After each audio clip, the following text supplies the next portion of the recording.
Maipit mo Pero tiyan. may rin yung tiyan mo siya. Iyan ang tunay na duck.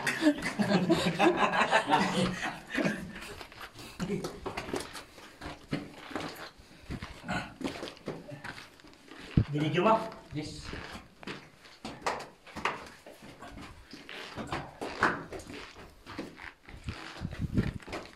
Ewan, nag-helmet tayo dito. Baka tumama ka dito, wala lang. Baliktarin niyo muna yung sombrero niyo ah. Oo nga. Hindi niyo nakikita. Para kita ang kalagindaan. Baka mag-aaral kayo sa ano sir, sa sinabi ko kanina. Tama ka doon.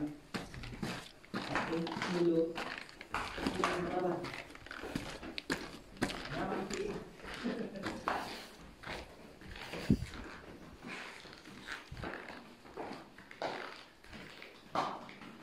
Din-exercise yung tabi ko.